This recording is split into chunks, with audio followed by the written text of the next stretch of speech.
একটু বেরিয়েছিলাম আর এরকম অনাকাঙ্ক্ষিত ঘটনা ঘটবে তা তো বুঝতেই পারিনি।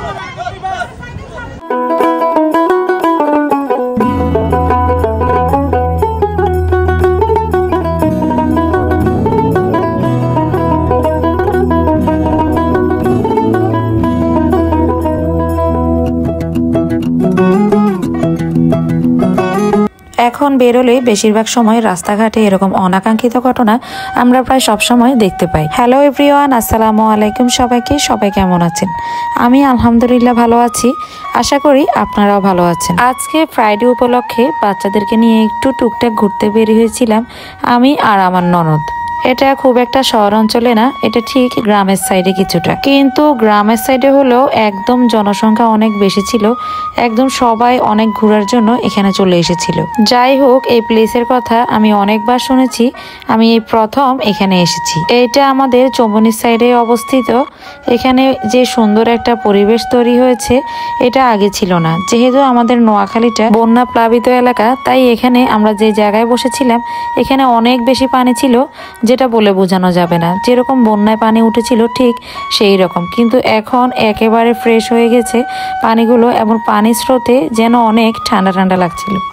আমরা ঠিক বিকেলবেলায় এখানে এসেছি ফুচকা আর চটপটি খাওয়ার জন্য। অনেক মানুষজন ছিল এবং ফুচকাওয়ালাও অনেকজনকে ফুচকা দিচ্ছিল, জায়গাও ঠিক মতো দিতে পারছিল না। আমরা ফুচকা চটপটি এগুলো অর্ডার করে কিছুক্ষণ বসেছিলাম। আর প্রাকৃতিক পরিবেশটা তো খুবই অসাধারণ ছিল।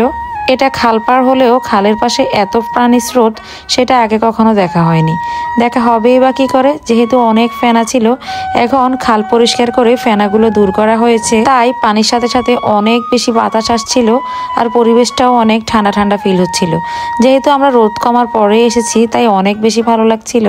আর এই চটপটিওয়ালা মামাটা তো অসাধারণভাবে আমাদের জন্য চটপটি আর ফুচকা বানাচ্ছিল। খালের দুই পাশের পরিবেশটাই অনেক বেশি ভালো লাগছিল, যেটা বলে বোঝানো যাবে না।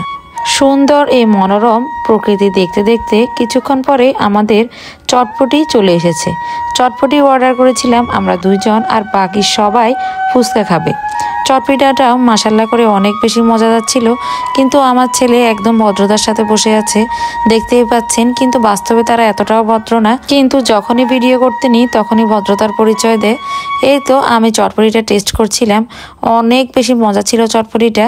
একদম গরম গরম সার্ভ করেছিল, যার কারণে অনেক বেশি ভালো লেগেছিল। চটপটিটা আমিও ঠিক অনেক দিন পরে খাচ্ছিলাম, বেশিরভাগ সময় ফুচকাটাই খাওয়া হয়, কিন্তু আজকে শুনেছি চটপটিটা নাকি অনেক বেশি মজা, তাই আমরা চটপটিটাই ট্রাই করলাম। আর চটপটিওয়ালা মামা তো একের পর এক দিতেই আছে। এরপরে আমরা একটু, আর প্রথমে যে ঘটনাটা ঘটেছিল সেটা ছিল দুইটা ছেলে পড়ে গিয়েছিল সাইকেল নিয়ে পানিতে, থেকে হেঁটে বাসায় চলে যায়। এই তো, ধন্যবাদ সবাইকে।